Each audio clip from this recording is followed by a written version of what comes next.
Hi, everybody.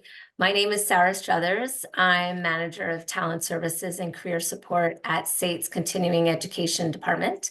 We run a series of boot camps, and one of our boot camps is UX design. So that's probably one of the reasons why I'm here today and we asked me to join. I am a career pivoter, so I did not start off in this space at all. My initial career was in sales for my family business, and I grew up in that business literally from the time I could walk probably, till I moved from actually Montreal to Calgary to start our company here, and that was 23 years ago. We closed our business about 7 years ago, and I was recruiting for our business. I got into the recruitment field, so I worked for a local company called Bowen here initially, and then moved on to Randstad and ran their Calgary and Vancouver offices.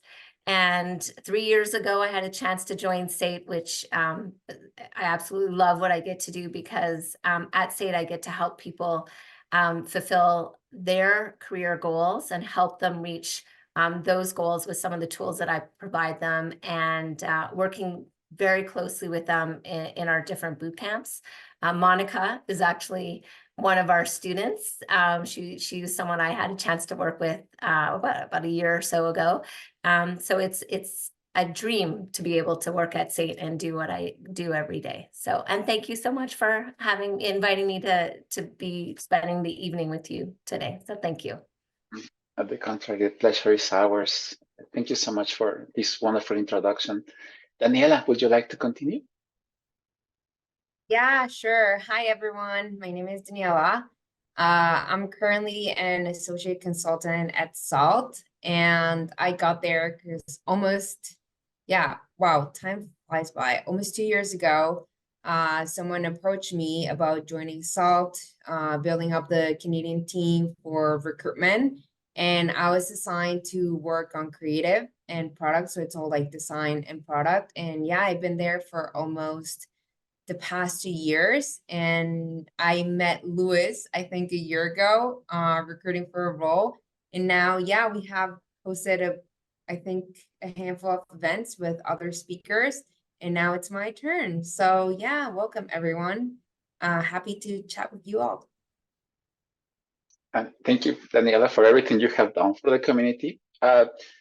If you haven't seen or heard, many of the panelists that we had in 2023 actually were recruited by Daniela, so we are super grateful to her and SALT for that help. And yeah, and also something very important, she's joining from Toronto, so she's 2 hours ahead of us. So yeah, it's also 8 p.m.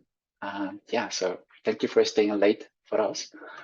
All right. Yeah, Mônica, please, would you like to share a little bit about you? Yeah, for sure. My name is Mônica. I'm a tech recruiter for a small little agency here in Calgary called TeamIt.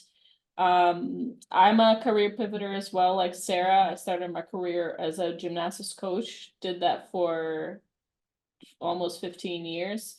And took a course at SAIT in product management, and thankfully Sara was very big help on this, helped me to connect with this company, and ended up finding a different passion outside of product management, and now I'm a recruiter. It's been almost 2 years actually, Sara. It's been 1 year and 10 months, so we've known each other for 2 years for sure. Yeah, and I'm excited to be here, talk to you guys, and give some insight on the landscape of recruiting for 2024. Fantastic, and we're so excited to have you. Well, I guess just to have a bit of context, we are talking about 2024, but we still have some of the flavor of 2023, and I would like to know how last year was for all of you. And yeah, if you don't mind, Mônica, would you like to share us how it was last year for you? Share with us. Sure. 2023 was a tough year. Lots of layoffs, not enough companies hiring. It was very slow on our side. Obviously we still were busy. It's not that we didn't have work, but we definitely saw the market. There was a major shift, and there's still going on a major shift into companies kind of readjusting salaries, readjusting expectations for on-site, hybrid, remote. So there's definitely a major balancing out of where the employees are expecting and where the companies are expecting to be. And I feel like we're finally getting to a point that is kind of meeting in the middle a little bit. But yeah, 2023 was a year of trying to keep everybody's hope up because it was a tough year. Thank you. And well, we're still here, so I think that's the best thing that could happen. All right, Sara, would you like to express how was your 2023? Yeah, thank you. In terms of our students finding employment, I'm going to second Mônica, what she was saying. It was tough at the beginning. Definitely took our students longer to find employment after taking our programs than they used to. And time flies, Mônica, I can't believe it's been 2 years. But when Mônica was going through our program, it took people like maybe 4 months to find roles after they completed the course. And now it's taking 6 to 8 months. But near the end of the year, we started seeing a bit of a shift, and our students started to get hired. Students were being hired before the program ended. So I am seeing a bit of a change here in Calgary in terms of job placements for our students. So it's just anecdotal for what I'm seeing. In terms of how things are going at state, we've launched a new platform called My Career Pathways, which helps people find work, and it's free. So it's some really exciting things. And this is a really powerful tool that we have for people. And it customizes jobs for you based on your own individual skills. And it's an AI tool. We partnered with a company out of Vancouver called Skyhive, and they have AI. They use AI to help us with this platform. But it's a customizable tool, and the jobs it recommends you is based on your skill sets, and it doesn't matter where you've been educated. If anywhere in the world, it will recognize it. Where you've past employment was, anywhere in the world, it will recognize it, and it's actively training their bots to beat biases. So it's fabulous. So if you're interested in learning more about it, connect with me on LinkedIn afterwards. I'm happy to show you, to give you a demonstration. Like I said, it's free, and it doesn't matter if you're in Calgary or in Toronto or in Vancouver or Quebec, like you have access to this. So we're happy to show you and make everyone be aware of it. Wow, that's very exciting. Yeah, I would be the first one raising my hands, like, yeah, show me more. I want to know more. I want to click around. Fantastic. Yeah, what can I say? Daniela, going back to the 2023, I don't know if you want to revisit it, but yeah, could you share with us how it looked like?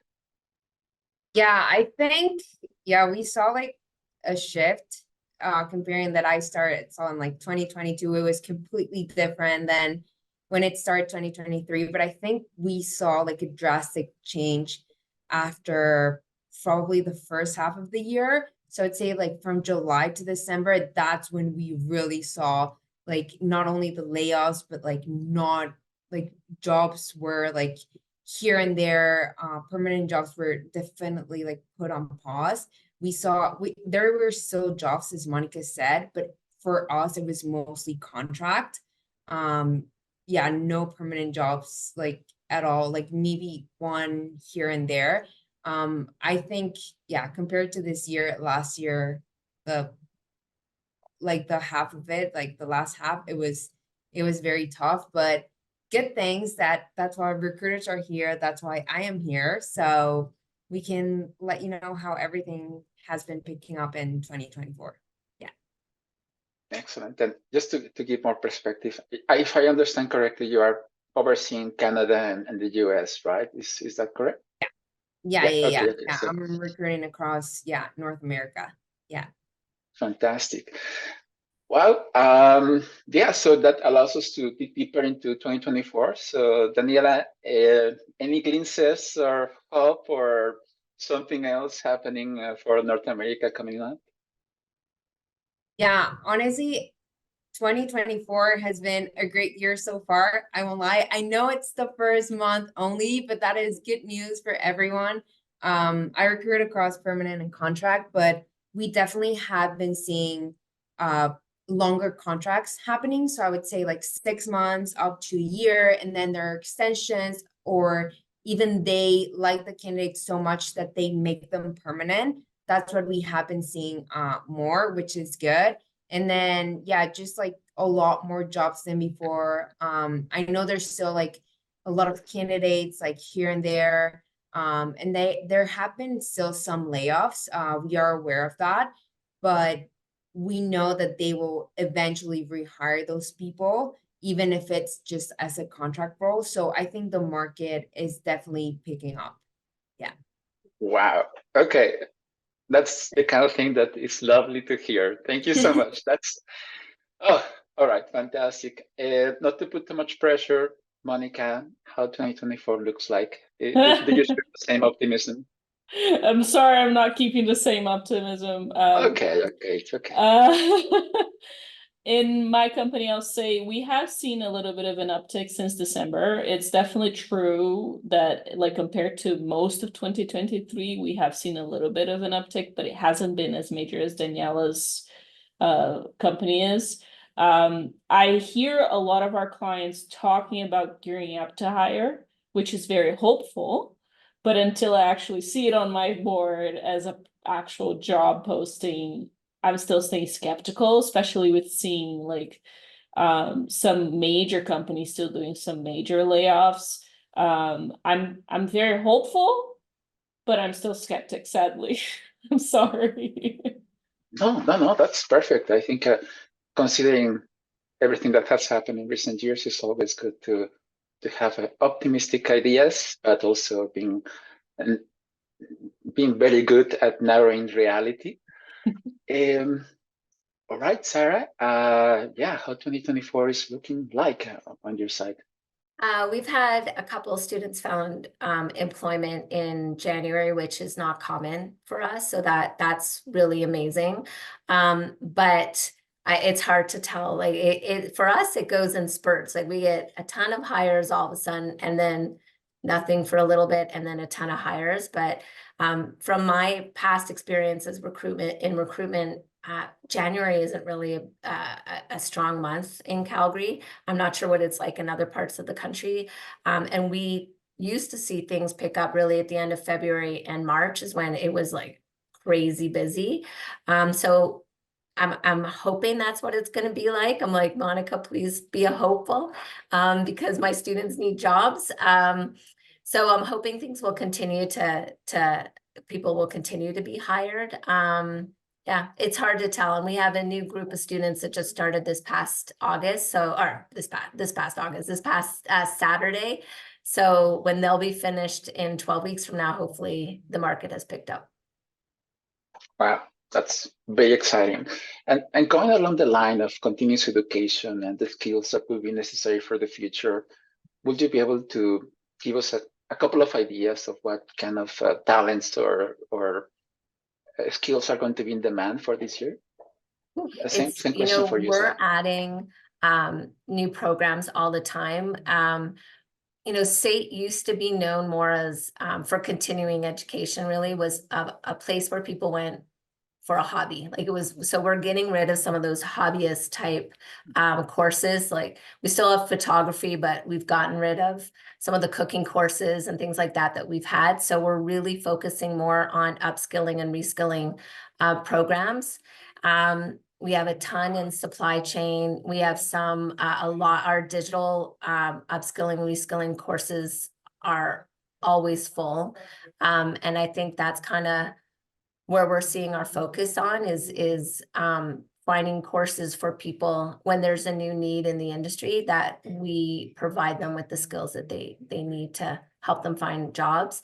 Our programs, though, we're trying to find micro credentials as well, so that people can find these shorter burst courses that will give them the skills that they need, that small skills gap that they may have, so they can get a promotion or find a new job. So that's kind of what we're focusing 2024 on. Fantastic. So if I understand correctly, well, basically, yeah, you're always keeping a pulse of what the market is needing and Always. depending on the offer. Got it. And what's really nice with Con Ed is, unlike credit side where you need government approval to make any changes to any program, we can do it quickly. So if we know a new skill is emerging, we can add that to our curriculum instantly. We can do it in 2 weeks if we needed to.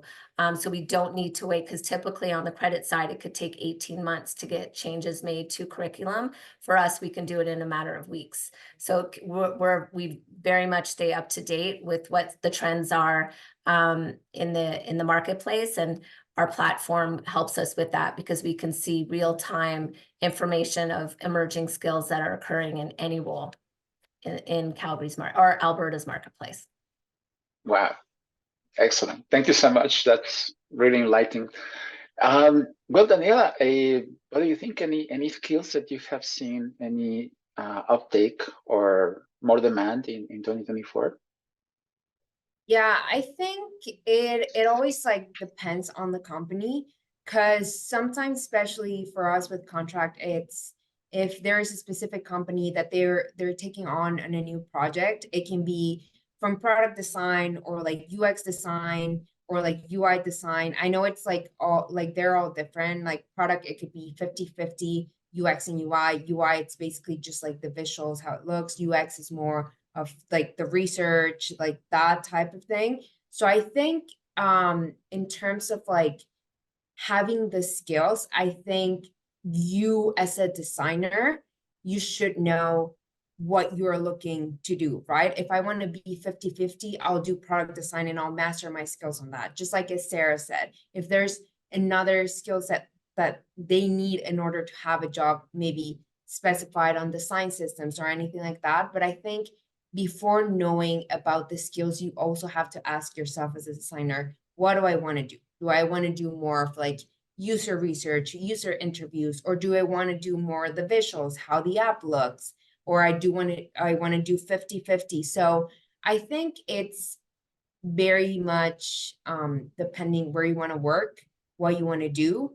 So I think for you to define that, a designer has to ask themselves, okay, this is what I want to do. This is what I want to specialize on before going to the market and showing those skills. Yeah. Thank you. I really like that introspective idea, right? But what do you want instead of what the market is asking for? Mônica, yeah, same question. What are the skills that you see coming up in 2024? Do you mean in general or for UX and product design specific? UX, well, I would say if you have a general idea, that's fantastic. If you can give us a particular sense, considering the audience, UX could be a good focus. Okay. In general, obviously machine learning, that will be a massive one, and it's been growing. I also see a trend of no more requirements for Scrum Masters and product owners. Those are two positions that I think companies have started to eliminate. So no more need for those agile coaches and things like that. For UX and product design specifically, I have seen a little bit of a trend of companies requiring a mix, not just UX or UI. They have always wanted both, like you want a UX UI. Actually, funnily enough, today I got a job. I've never heard of it because we're constantly learning, but CX, so it's customer experience. I've never heard of that.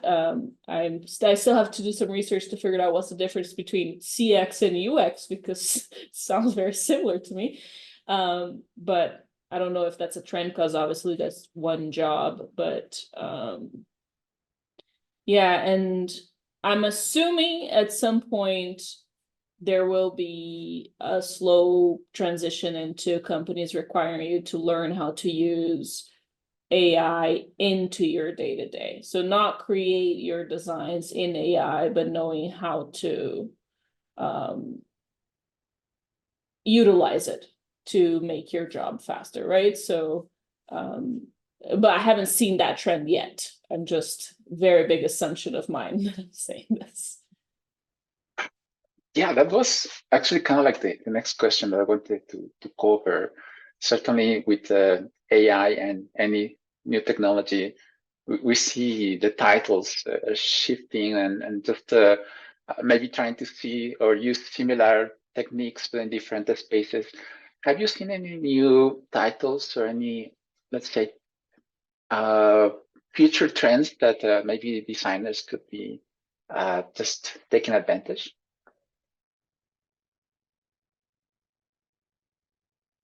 I mean, to me, CX is new, but obviously it isn't new because when I said CX, everybody here was like moving their heads up and down. I'm like, well, to me it's new, but obviously it isn't. I haven't seen new titles yet, I think. Got it. And Alan's comment is on point. You know, it's seen the view from the customer. So we have a customer and we have a user, and sometimes, let's say the application could depend based on the lenses, right? So it's a different scope, but still the journey could lead to just trying to do something good for another human. Okay, thank you. Just to kind of like, we're working on actually making a CX event in the near future, you know. So as soon as I have it scheduled, I will bring you in. You know, I think it will be a lot of fun, and I know this is the thing with all these terminologies. It gets the list is ongoing. Well, Daniela, going back to the question of potential future titles or anything that you see coming up as trend for UXers or CXers or any XXers. Yeah, anything that you can see in the horizon from your side? Yeah, I think not more than titles, but I think more, for example, for designers, I would say portfolios, definitely. They are looking for, clients are looking for more interactive portfolios in the sense of like, oh, no, here's like a screenshot of my work, just paste to it. No, they want to see something more like, as Mônica said, like AI gaming that's very interactive. And when you open a portfolio, it's like it moves, like things go like in colors, like it's just like visibly like beautiful, right? And then like very interactive, easy to navigate in. Like as I said, not just screenshots of your work, but actually like fast, like all that stuff. I think that's something that's emerging, not in the sense of like titles or anything, but being interactive portfolios that people can literally open and say like, wow, this is like visibly like beautiful. Like I want this designer on my team. So I think that is one. And then for product though, on the other side, we have seen that, yeah, sometimes they do want product managers having experience with AI, ML type of thing. Just not because they're working with a startup or anything like that, but because a client on the other end wants to integrate artificial intelligence into their company. So yeah, that is something that we have seen emerging. So product management, yeah, AI, ML experience or gaming experience. And then for designers, it's still, you know, like product design, anything like that. But then it states your portfolio has to be interactive, right? It has to move, easy to navigate. That's what I've been seeing. Fantastic. Thank you for that. That puts me a bit on the spot because my portfolio is screenshots. So, hey, yeah, I know what I'm going to do this weekend.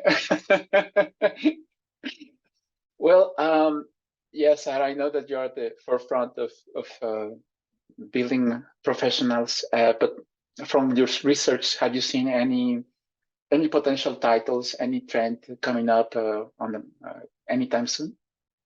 I haven't, but I'm not really in that world. But if I could just say thank you, Daniela, I'm writing all these notes down to make sure that I'm passing it on to our students and make sure our instructors are aware of this. So thank you very much for these tips. For me, no, I haven't really seen any, I haven't seen the client experience either. So that's something we'll be looking into because it must be a trend that will be coming here as well. So when you have that event, please invite me too. So I'd love to hear and learn more about it. But in my world, we don't really see the titles so much. It's just preparing people for those roles. So I don't have a line of sight of new titles that are coming down the pipe until it shows up in my platform. Fantastic. Well, that really gave us a good sense of everybody's perspective. Now we're going to go towards the hiring process. And I know you Sara, yeah, certainly from your perspective, might not see that much, but maybe you can help us to provide your opinion based on your experience in Randstad and also running your own company. Yeah, from your perspectives, what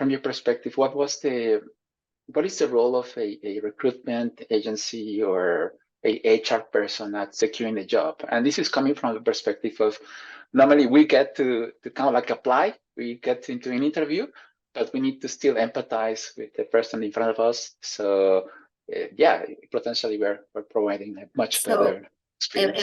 In my opinion, and ladies, please correct me if I'm wrong, but back in my day, when I was recruiting and running my offices at Randstad, my role was to find the right fit candidate for the job that I was recruiting for. So it wasn't to find everybody a job, it was to help my client find the right candidate for them. And that was the role of a recruitment. So our end user is who we're looking for, and we put maybe 4 or 5, maybe 6 candidates in front of them. And unfortunately, if there's 6, only 1 is going to get a job, so 5 aren't. We try to find those people or continue to work with those people, but it all depends on the roles that you're working on at that time. So as much as we all want to help everybody to find roles, your role in a recruitment agency or a recruitment firm isn't to find people jobs, it's to fill a position with the right candidate for a client. Perfect. So it's right fit, right? It's your commitment to the customer. My job now is to find people roles. So Yes. It's the opposite. So that's one of the reasons why I moved, was because I can help people, as many people as I can, find jobs. So that's my role now. Nice. Well, still people expectations. I think that's beautiful. Amazing. Well, Mônica, now goes the question around, well, what do you foresee your role as a recruiter, as part of this dynamic of securing a job? Yeah, I think Sara put it quite well. I wish my end goal would be to find everybody a job, but my true client, the people that bring us the money, are the clients, the people that are hiring. And the biggest thing, at least with my agency, and from what I understand with most agencies, agency recruiters tend to not really get jobs that are super junior. We work with more senior positions where, you know, companies are struggling to potentially find that client because we charge quite a lot of money for our services, and juniors are slightly easier to find. There's more of them out there, and you know, my neighbor's daughter just graduated in this, so then why not talk to her, type of thing, right? We tend to get hired more for more senior positions, people that are supposed to come in already delivering things and don't need a lot of ramp up time, especially if it's a contract position, it will be senior.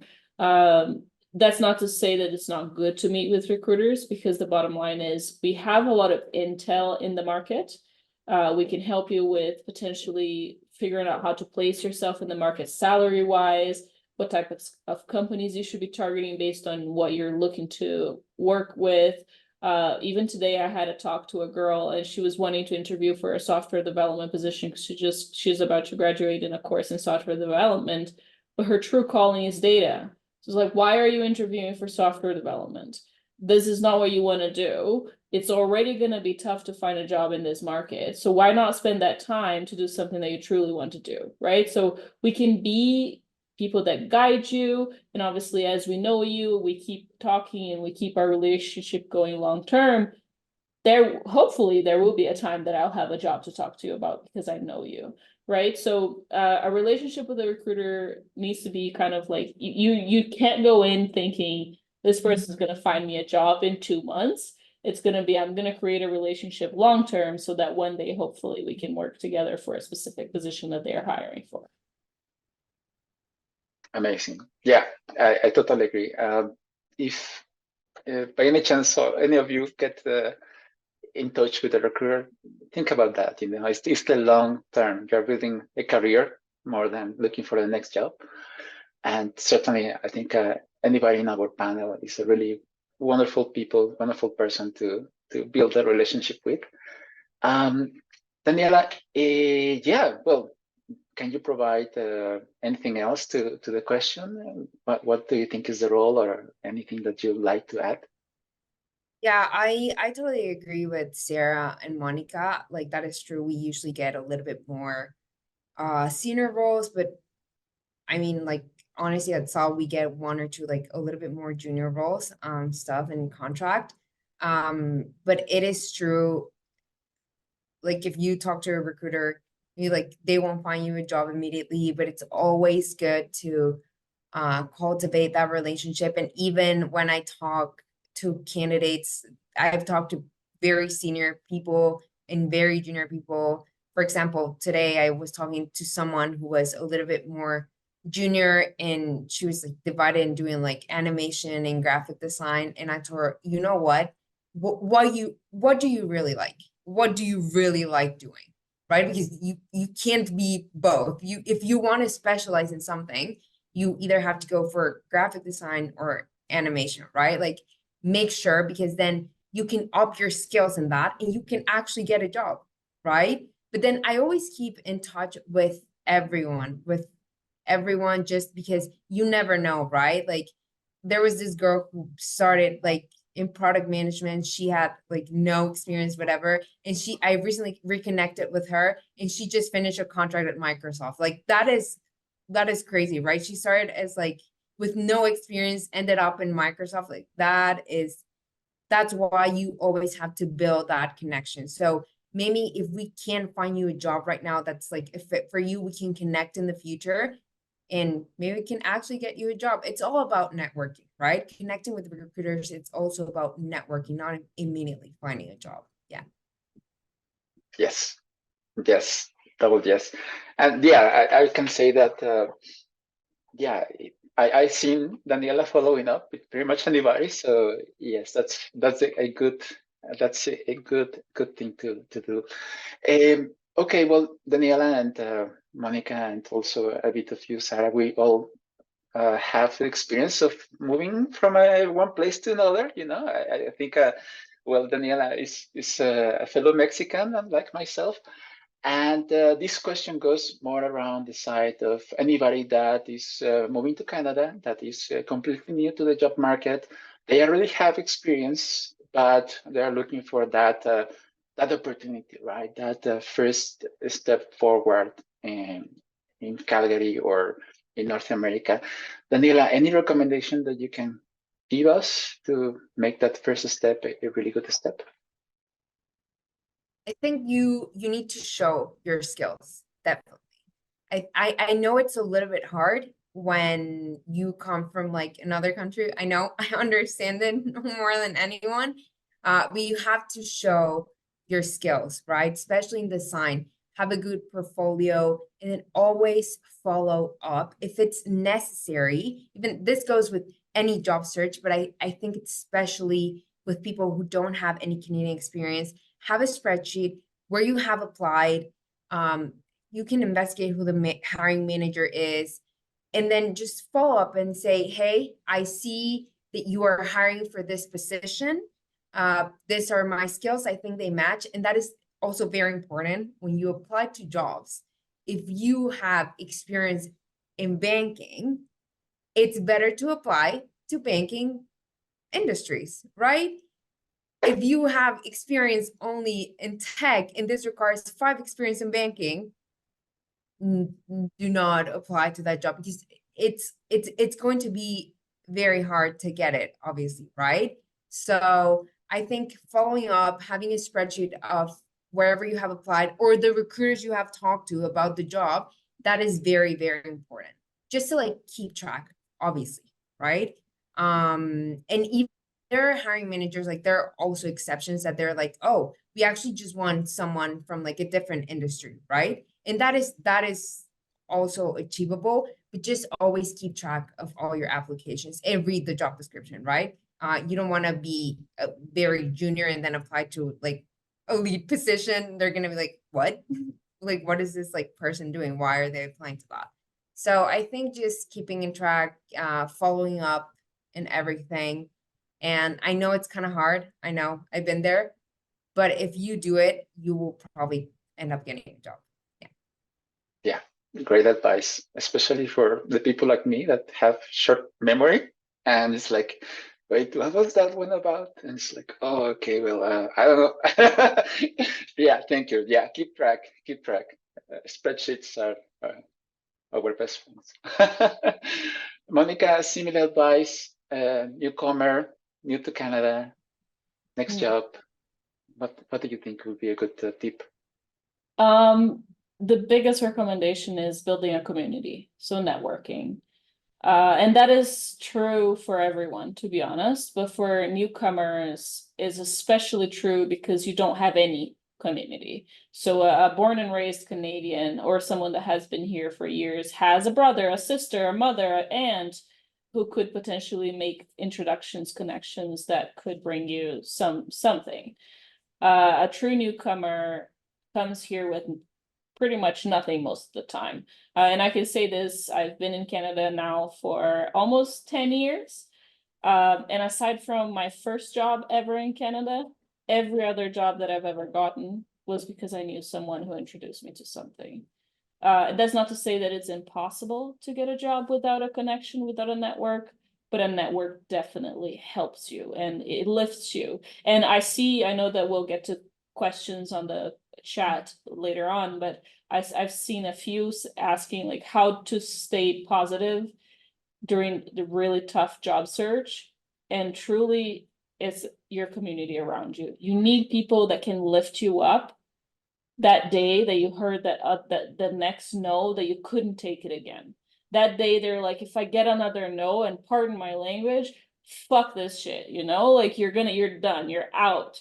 And then you go and you complain, you vent, you talk to the people around you that are your community, that are your support, and then they'll lift you up so next day you can get back to it. Because the bottom line, no matter what the tips that we're going to give you today, you are probably doing all the right things. And that's the biggest thing that I've been telling everyone. You are probably already, your resume probably looks great. Your portfolio probably looks amazing.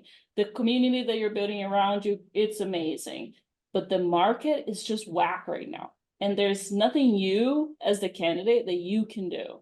All you can do is truly make sure that you have that community around you to support you until you get your yes. Because in my opinion, it's not a matter of if you're going to get a yes. It's just a matter of when. You have the resilience to keep at it.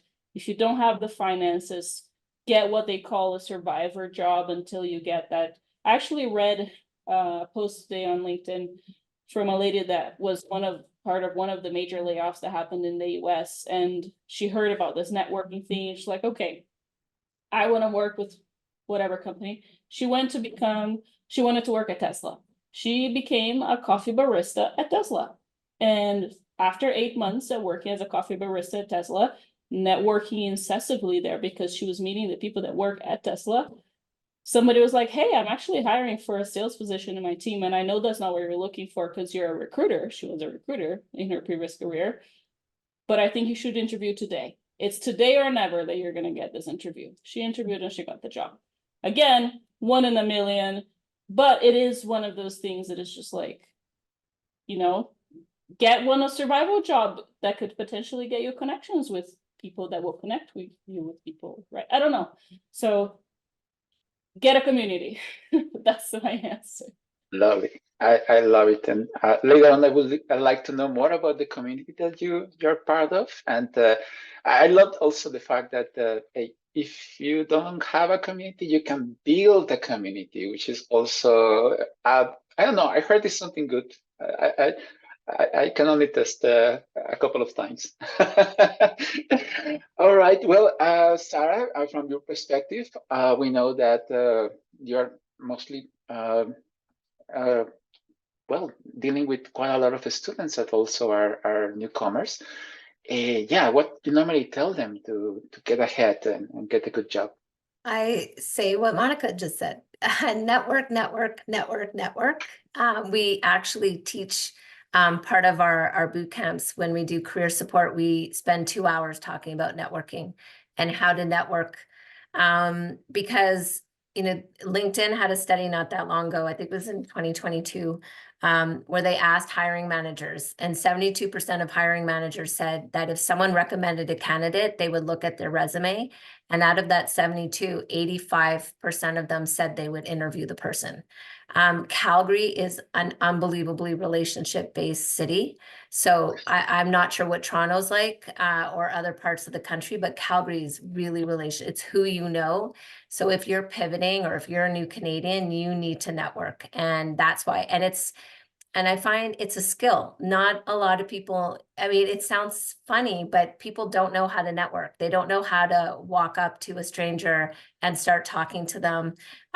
It becomes often just people talking at you, and it's not a conversation. So it's about creating conversations. It's about creating relationships, because you're not going to get something out of that first time you meet someone. It's building, like I said, a relationship with them, and somewhere down the road, they might know someone who's hiring, or someone in their company is hiring, or they could at least tell you what it's like to work at that job at that company, so you decide whether you want to apply to that company or not. So there's so much information to be gained through networking, and so it is such a huge part of what we teach our students. And these are like mid-career professionals. These are people, 30s, 40s, 50s, 60s. We're teaching them how to network because it's that important for you to find a job. Wow, thank you. I wish I had heard about that a long time ago. That's really great advice, and thank you everybody for sharing your own tips and tricks. Going along the line of tips and tricks, I know that your career's attention is limited. You're obviously working in a stressful environment, meeting quite a lot of people.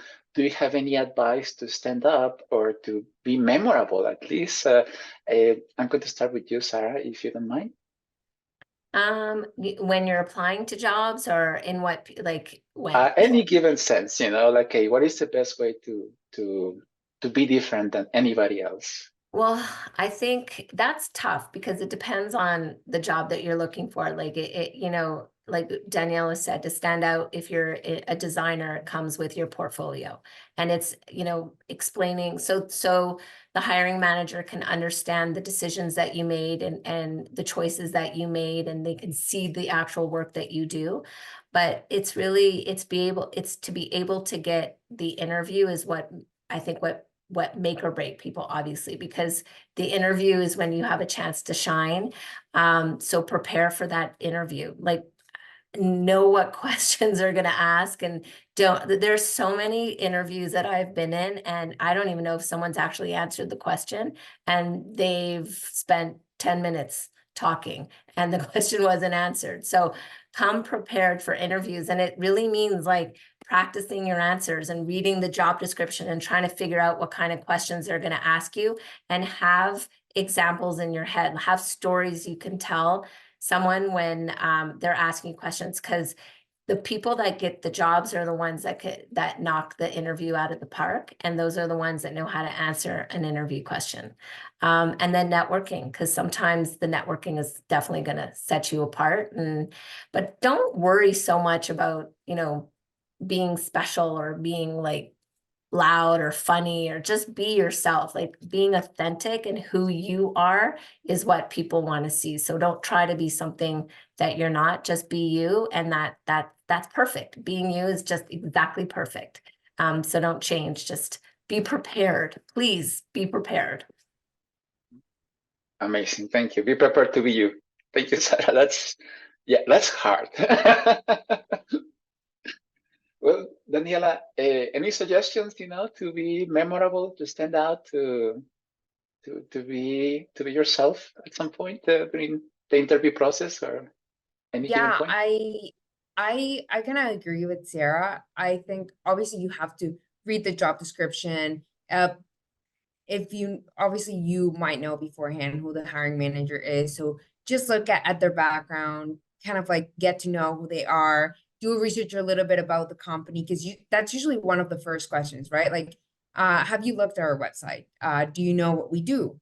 Do you know where we want to go? So just read the job description, kind of make your homework, and investigate who the hiring manager is, investigate the company and all of that, and then because at the end they also ask you, do you have any questions, right? And you have to, I've heard from very experienced people, when they say, do you have any questions, and the candidate says no, that is kind of like a red flag, because usually questions arise because you want to know more, right? Even if it's just like a salary range, or how long am I going to be employed here if it's a contract, they always want to see that the person is enthusiastic about the company in general, right? So I think not asking questions, that is not good.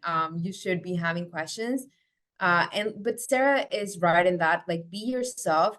If you are good for the position, in sense of like the experience you have, the position you applied for, you will be able to ace it by just explaining your experience and how you're going to apply that to the job that you apply to for the company you're interviewing for.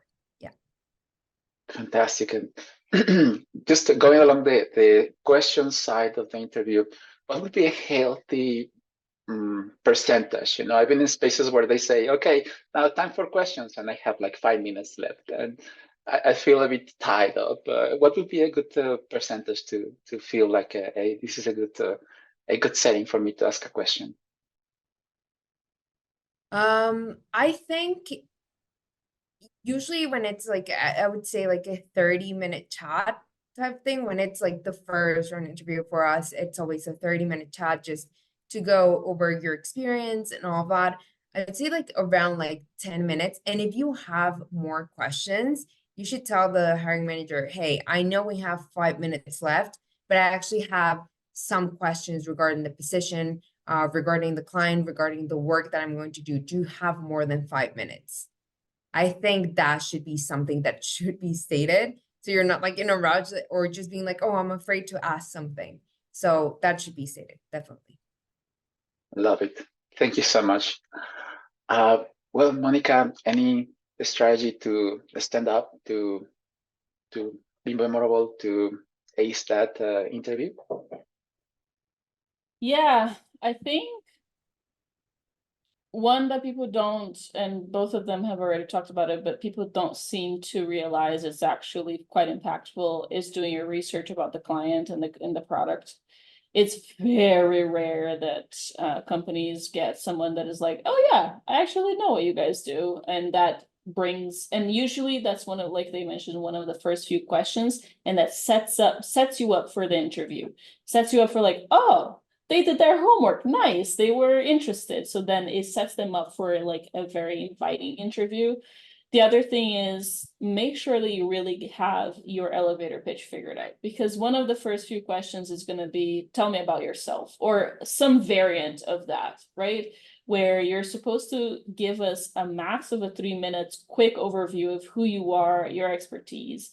I had once interviewed one lady, she took 45 minutes with that question alone, and then I didn't have time for anything else. So like, have a 3-minute pitch. Obviously, if you go over 5 minutes, it's fine, but like, it has to be quick enough to give us a little bit of an excitement about yourself, so that, conversation keeps going, and questions will arise.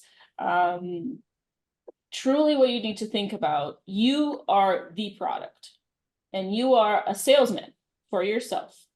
Don't be afraid to brag about yourself. Don't be afraid to showcase that you have the skill set that you do, that you can do things, that you have experience. And like Sara said, be yourself. Don't try and be someone else, because the bottom line is, if you get hired by pretending to be someone else and then you get hired and then that's not you, are you going to be happy or are they going to be happy? So if you don't get hired because your personality was too bubbly, and I've had someone say that they actually had that feedback, was like, well, then maybe you wouldn't be happy in that team, right? It was good that you weren't, that you didn't pass. So yeah, you are a product, sell yourself. And you're interviewing the company too. Don't forget, it's a two-way street. So Yeah. they have to sell you on them also. So 100%, yeah. they want you. So it's not just one-sided, it's two-sided also. And if I can also add, write a thank you email. Like, there's so many people who don't write thank you emails anymore. Write a thank you email to the recruiter. It will go a long way, and to the hiring manager and anybody that was in the panel. Thank every single person. There's even now, I just interviewed this week for a position on my team, and out of the 4 people I interviewed, only 2 sent me a thank you email. Well, I liked 3, only 2's coming back. And it's the 2 that I happen to like also sent me emails, but the other person who I was like, I kind of like them, I'm not bringing them back. So pretty good. 2 out of 4 is a pretty good number, Sarah. It used to be when I was at Randstad, it used to be 4 out of 4. So it's crazy to me that people don't write thank you. And they used to handwrite thank yous.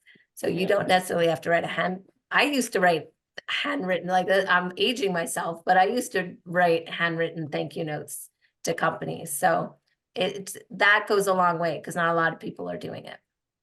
Yeah, I agree with that, because I actually, there was a candidate who had an interview recently, and he messaged me first and he was like, hey, can I send a thank you email to the hiring manager? And I was like, yeah, for sure. Just like keep me CC'd. And even though they didn't end up hiring the hiring manager, they told me, like, if things change, I am 100% bringing this person on, right? So he will always remember that. Yeah. And regarding the questions things that both Sara and Daniela mentioned, I actually also recommend, depending on the question that the interviewer asks you, a lot of the times they're expecting you to ask a question before you answer, because that showcases a level of seniority that is different. Because sometimes answering a question right away without full context means that you're answering questions based on a lot of assumptions that you're making, and that's depending on the seniority of like decision making and strategic decisions that you're making. That is not what they're looking for. They're looking for people that can truly, dive deep into the problem before you start solutioning, which can be, for product designers and UX designers also a major thing, right? So don't be afraid to ask questions during the interview that could help you answer a better answer, because that will qualify you as a more senior person as well. Love it. Yes, I normally appreciate the questions that it comes, especially if they're specific and really well thought out. That really gives me a good sense. Actually, I appreciate the questions more than the answers. But hey, wow, this is amazing. I think we have so many great tips and ideas of how we can actually be better positioned. This is the time when we're going to go through the questions that have been posted, and this is the moment for Marisa to step in and help us to control the traffic. So Marisa, do you have a first question for us? And if that person, thank you. The first question is from Val. If you're still here, would you like to read out your question?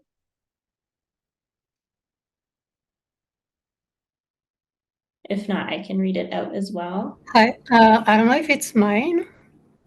Was it for the product owner and Scrum Master? Yes, question. that one. Yeah, I think it was Mônica that said that the company removed product owner and Scrum Master roles or something like that. Maybe I don't know if I understood. So I was wondering, what does that mean? Like, does that mean they hire instead more traditional project manager or product manager? Does that mean they are not using Agile anymore? I mean, what does that mean exactly? I just see a trend in the market of companies slimming down their teams. And because now at this point in the agile methodologies environment, most people have understanding of how it works, and there's less requirement for a scrum master which runs the dailies, because a manager can usually run it, or a product manager can do it, or someone else on the team kind of can have that scope. I also see a little bit of a trend in companies that are not solely agile anymore. Most companies I'm talking to, and it might be because I end up hiring a lot in oil and gas because we're Calgary based, but very much a mix of waterfall agile. So then they don't have the requirement for an agile coach or an agile leader. And a scrum master position is very much a major position in the agile environment, right? A product owner as well. Like I think there's just a slimming of teams right now, with all the layoffs you guys have seen. So product managers, maybe at this point, product owners and product managers product managers have better understanding of their scope of work, and then now they can also kind of run a little bit of the scrum master and product owner, or the companies are just making them do it. So it's just a slimming of that. And I see that also. I have a connection here in Calgary that has owned a company in the agile coaching environment for years, and is like, I've not been used and I haven't been used for months. So he's having to iterate and re-innovate his company because there's just no need anymore, at least right now. Thank you. All right, next up, I think it's pronounced Ziad. If you want to read out your question, feel free. Hello. Hi, can you guys hear me? Yes, we can. Yes, I have a question. Looking for someone who has more than 15 to 16 years of experience in the high-tech industry. And as you guys mentioned, that finding a job, the market these days is very saturated with too many people, and the number of job opportunities for business analysts or product owners are very limited. So to live, we are living in an environment where inflation is going up and it's very tough financially. We have commitments to make. Even when we apply for admin, or for us, in order to survive, some of us, they do not have enough savings to survive. So even when we apply and we try to expand and to apply for different roles, recruiters who are hiring for different roles apart from your original titles, they are not considering us to apply, because they look at us as we are taking this job or this role as a temporary transition to work. So how can we, as a job seekers, try to fit into the market, because with the IT tech industry having limited job opportunities, and us trying to get a survival job in order to survive and pay our bills and so on. So as a recruiters, how do you guys look at those people who don't have the background, or who don't have the experience in the other fields as other competitors? So how do you think, don't you agree that those people, they don't have we don't have, it's not fair for those people who are seeking other roles not to fill that position, because they think us are not wanting to get that job because it's only a stepping stone? I used to hire receptionist EAs, And I get this a lot. I would have, at the time, it was more engineers who wanted to become, receptionists for the exact same reasons. But the reality is an engineer doesn't have the skill sets that an EA needs or receptionist needs. And people who are receptionists and EAs go to school to be an EA, and there's a whole series of skills that they have that an engineer might not have, and that's probably why you're not getting a job. It's not because, could be because they also know it's a stepping stone, but you have 10, 15 other people who have experience as a receptionist or an EA, and who have the skill sets that they're looking for, and that's why you're not getting it over them, because they have the experience. I would look and see if there's an opportunity for you to upskill, and upskill doesn't mean taking a 4-year diploma. Upskill could mean taking a 3-month course or a 1-month course. It just depends on where you're starting from and what you're looking and hoping to achieve. So, and what Mônica was saying, being part of the community, that is huge. And having other groups of people that are experiencing the exact same thing that you're experiencing, just being in that environment, you share ideas and you get best practices back and forth. But I would look at an upskilling program. It could be like a micro credential that could take you 20 hours to finish, or 3-month program, but that's something that I would look at. I wouldn't assume that I could be do another role without having any of the background. All right. Okay. Thank you so much. All right, thank you. On to our next question. Roberta, do you want to ask your 2 questions? Yeah, sure. Thanks. I mean, thankfully somebody in the group has already contributed to answering my question. But I was just kind of thinking about the trends in UX writing or content design. I'm kind of like using those 2 terms interchangeably because I see people using them interchangeably. I've heard that there are a lot of layoffs in that discipline, and it's it's part of UX and product design, I guess. And I see it obviously for very personal reasons as a crucial part of a design team. So I'm just wondering what kind of trends the panelists might have seen when it comes to UX writing and content design positions, because I've seen a lot of talk, of layoffs on LinkedIn specifically. And a second question, not sure if I can slip that in right now as well, is when we're talking about CX, for example, and if we're UXers, designers, and similar here, what would a pivot from UX to CX look like potentially? So Roberta, I'm gonna answer your first question. Yeah, I think the layoffs have been just like overall in general. Maybe you see it a little bit more on your feed because you are a UX designer / content designer. So what you are, it appears more on your feed and who you are connected with, the posts you like, all of that. So I think the layoffs still like a lot in every single like discipline.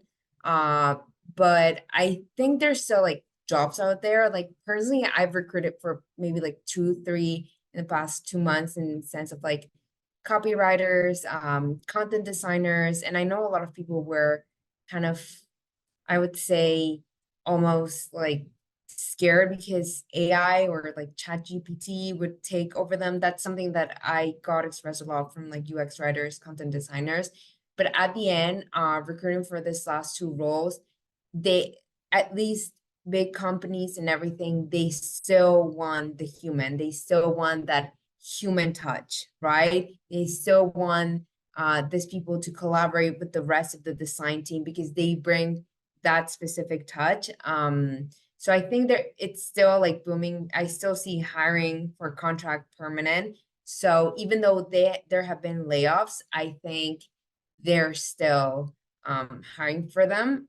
And then for in between UX researchers and CX researchers. I've recruited for both. I think someone said in the group, like user research is more on just like the user, and CX research is more on the customer, right? It's like more customer insights. So it's directly to like a certain group of people, not just users overall. So more like customer insights. I've recruited for both. So I think that's like, that is the main difference between them. I would say like a little bit more personalized, because you're targeting specifically a group of people in customer insights. What users, it's still a group. It can be between ages and stuff, but it's just users. So yeah, I've recruited for both. So that, I think that would be like the main difference. Okay, great. Thanks, Daniela. All right, next up was Kyle. I think I saw in the chat that he had to leave. Yes. So I might skip over that one. Next question is from Patrick. Would you like to unmute and share your question? If possible, just going forward, if you guys can turn on your cameras, just to engage with the panelists better, that would be awesome. But go ahead, Patrick, if you're still here. Yeah, I mean, I would love to, except I don't remember what I asked. So Yeah, no worries. Okay, your first question, I think you had a couple. Any advice on how to keep your spirits up when looking for a job? right, yeah.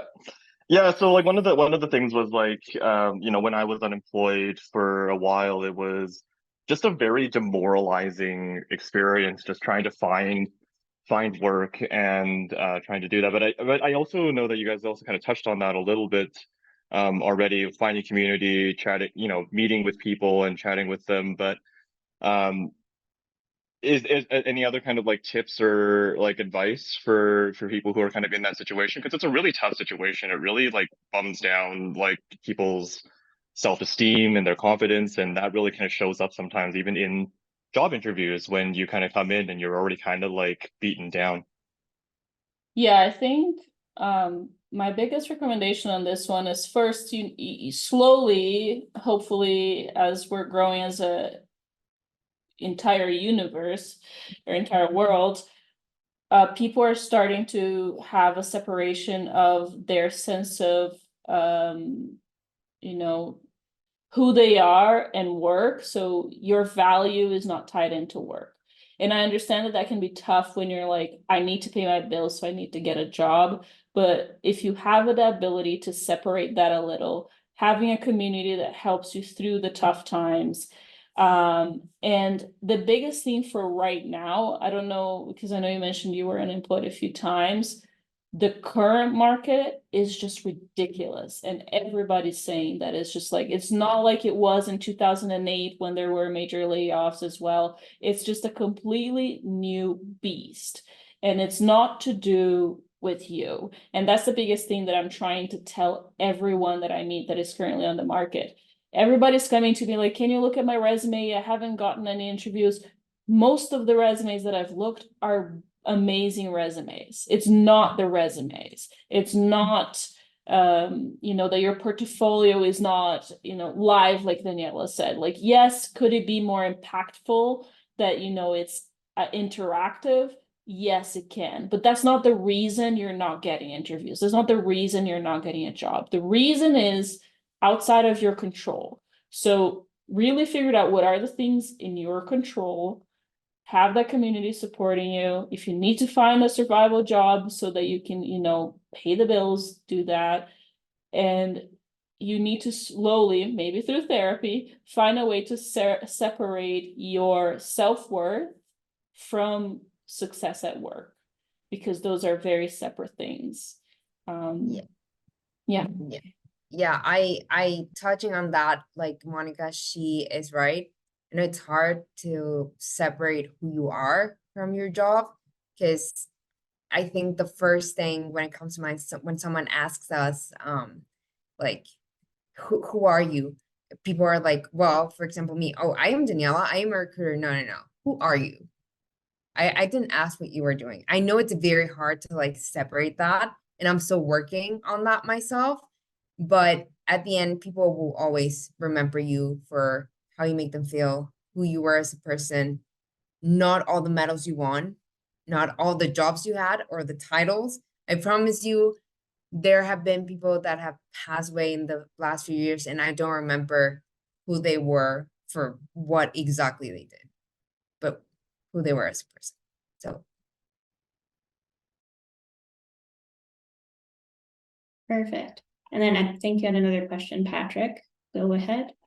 Yeah, sure. May as well ask my other question too. First off, thank you. I think that's really great advice.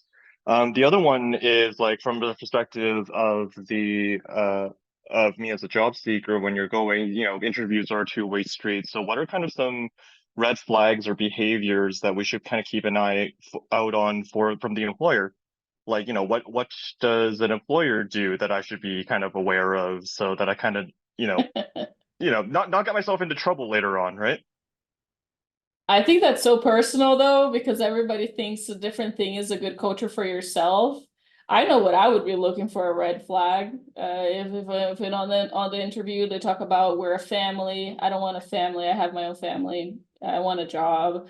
If they're already talking about working outside of work hours, but those things are so personal, Patrick. It's like it's kind of like in the dating realm, what you think is a red flag in someone, I might not think is a red flag, right? So it's very subjective. I would ask what the managerial style is, because if it's so personal.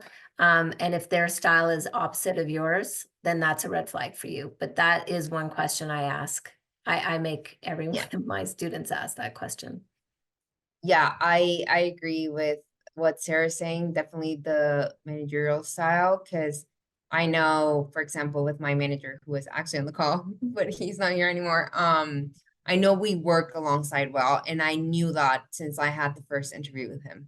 Like I knew we have very similar personalities.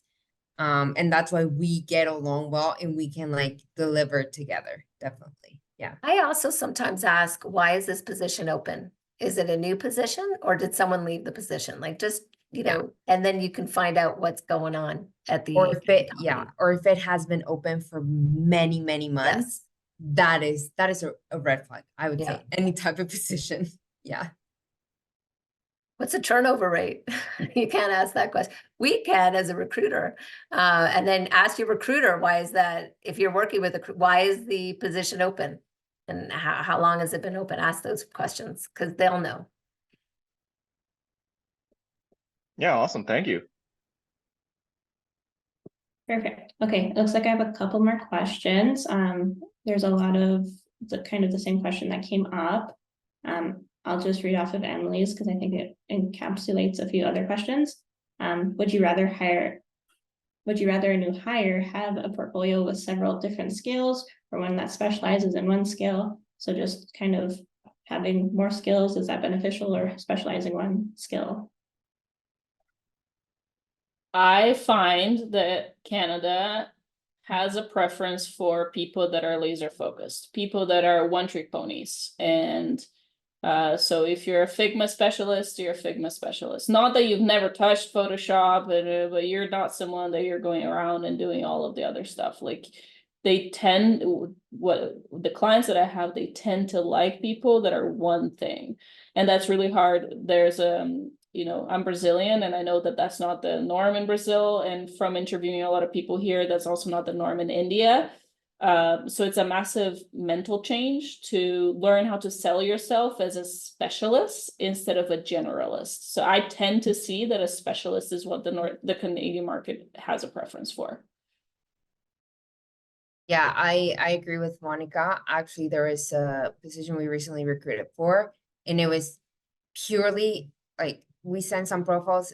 No, design systems. I need someone with design systems because that's exactly what they would be doing. And they wouldn't really look at anyone that didn't have design systems in their portfolio. Yeah. And now, sorry, I think the question was also maybe more specific to juniors. That actually might be a different answer for juniors, but for juniors, the reality is that honestly, the answer to all of these questions is it depends, right? There's never 100% true answer. But for more junior people, usually they're not really looking for expertise because you're not an expert. That's the bottom line. You're not an expert. You probably touched on all of the technologies during school because that's what they do. They're looking for personality fit.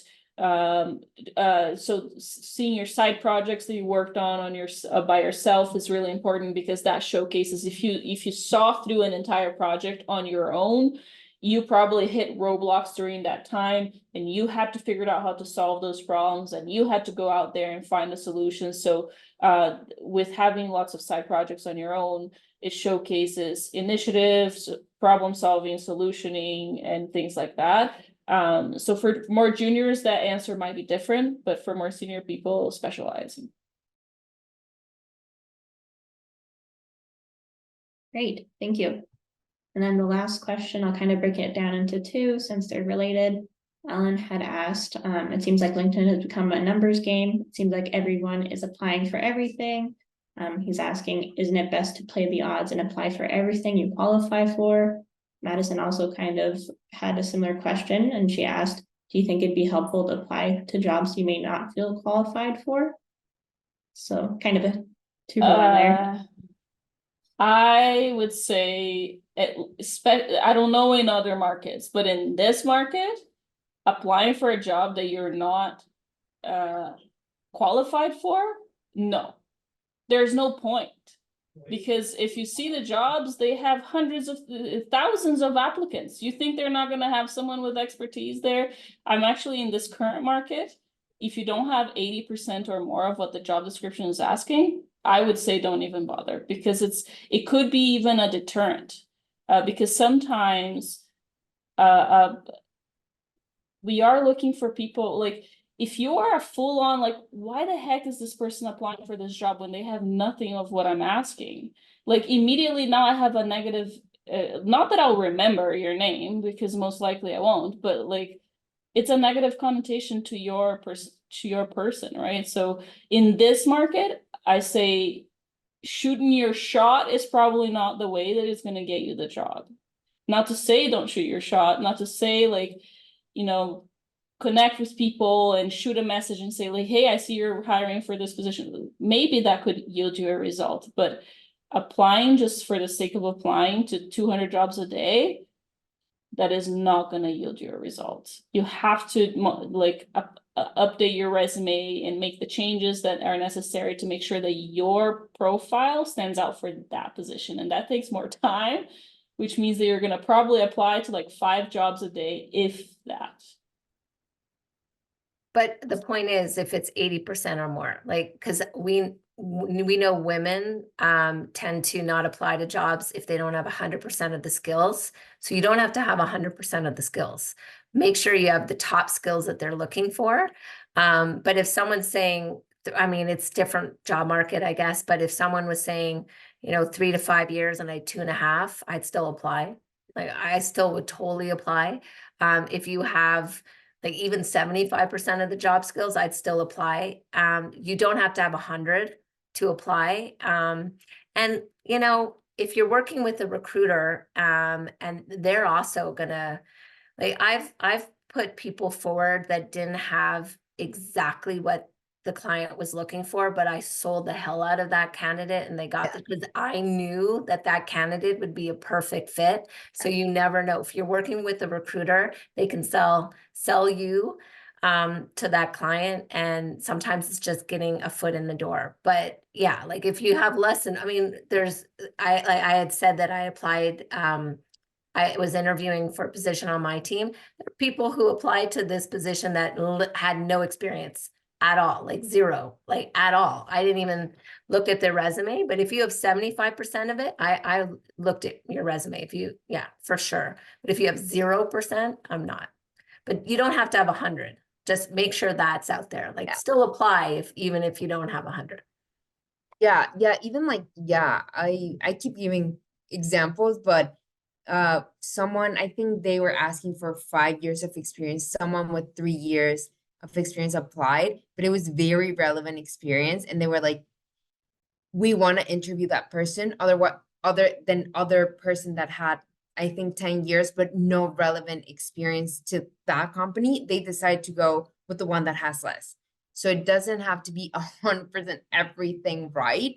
But if it's something that you know you can do, it's something that you're sure that you want as a designer, product manager, or anything, I would say, yeah, as Sarah said, go for it. And But then you target- have to, your Oh, go resume ahead. needs to showcase that though. Yes. Because you on your brain, knowing that your experience relates to what the company is hiring, does not translate onto your resume or your portfolio. And that's the biggest part that I think recruiters actually help a lot, is like, okay, when I meet people, I'm like, okay, tell me who you are, because obviously I looked at your resume, I look at your LinkedIn, but I want to hear you say it. And then the people tell me what they are, and their resume is not telling the same story, right? Yeah. So you need to make sure that your resume is actually showcasing Yeah. the 80% or 75% or whatever that you have, right? Yeah, no, I think, yeah, that definitely, or sometimes they put it, oh, I didn't, I'm like, where? I don't see it on your resume. There are no keywords. I can't send this to the hiring manager. They're gonna be like, what is going on? Yeah. No one's guessing yeah. on the other end. And if there's an ATS, they're looking for keywords. So if you don't have those keywords, you're not even going to pass the ATS system. And make sure your keywords are in your LinkedIn profile too. Like 50% of LinkedIn profiles aren't complete. Like make sure yours is the 50% that is complete, because that's going to help a lot too. Fantastic. That's really great advice. Check out the keywords. I guess that's something that we can connect with our experience with SEO. At the same time, yeah, I really appreciate all of you that point out that sometimes, yeah, there is a need for us to step up, to feel that we can do it, and yeah, get into the job, right? Getting apply, just because, yeah, sometimes I hear the statistics and I feel like, yeah, sometimes we discard ourselves from opportunities that we can take. And well, talking about opportunities, it has been a really wonderful time. I really want to say thank you to Marisa for really controlling the traffic, the flow, bringing those beautiful questions and helping us to engage with everybody on the call. And I have to say that this has been a really wonderful time. I have just one more question for you.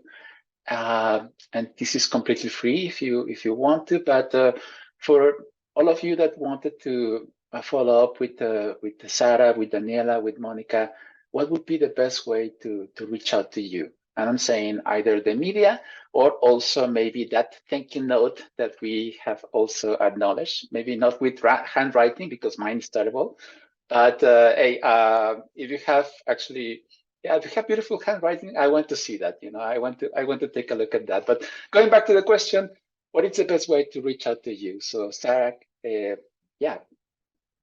You can reach out to me on LinkedIn. I have LinkedIn on my personal phone and on my work phone. So, and I just put my LinkedIn handle in the chat. I'm at State too, so I could put my email address, but honestly, it's best to reach out to me on LinkedIn. And then I will, if you want to set up a time to meet with me, I'm happy to meet with anybody, answer any questions, walk you through the platform that we have at State that's for free. So yeah, if you want to learn more about our programs, or if you just want another set of eyes to look at your resume, I'm happy to help you with that too. That's a great offer. I think they are going to get quite a lot of people reaching out. Daniela, what is the best way to get in touch with you? Yeah, no, honestly, just connect with me on LinkedIn. I try to reply to all the messages. I'll be honest, when I usually work contracts, so I do get a lot of messages. So if you see me online for 2 hours and I haven't replied, I saw the message. I promise you, I'll get back to you. But as like Sara said, like if you just want someone to look at your portfolio or ask me about like certain companies or anything like that, feel free to ask me, you know, like, or even tell me, do you know this hiring manager? I can tell you, I mostly know all hiring managers in Toronto, I will say. But yeah, if you even need an introduction to someone, please feel free to like reach out to me. I've met there's a quite few like events happening here in Toronto, here and there, especially in the summer. I connected with a lot of people during the summer, and now I actually go to spinning classes with them as well, the signers. So if you guys like spinning classes or running and you were ever in Toronto or ever go to Calgary, you can let me know. We can take spinning classes together. I love bonding with that, or even just a coffee if you don't like exercising, that's okay. But yeah, just reach out to me on LinkedIn. I try my best to reply to everyone. And yeah, we can go on from there. Fantastic. Thank you, Daniela. So I guess that would be an invitation for me to get into the stationary bicycle, get fit, and then next time I'm in Toronto, I will reach out to you. Mônica, what is the best way to get in touch with you? I hope that doesn't require too much cardio. No cardio on my side. Definitely Please, LinkedIn is the best way to connect with me. I go to a lot of events in Calgary as well, so come if you see me at an event, come say hello. And if you have CX UI experience, come and reach out, because obviously I mentioned earlier, I just got a job earlier today on that so that I can talk to you about. Also, if you're in Calgary, I do host events through Let's Tech Alberta. It's a company that I opened with the focus of helping people network here in Calgary. We do fun events. We have 2 organized for this month. Pool, we're going to play pool, and we're going to go to an escape room. So that's a good way of connecting with me, going to events. And yeah, just shoot me a message and I'll reply. Fantastic. Thank you so much. Wow, escape rooms, that's a really fantastic way to showcase problem solving and collaboration abilities. Or not, I don't know. Anyways, so well, I have to say thank you everybody for joining us tonight. Thank you to our panelists for spending their precious time with us.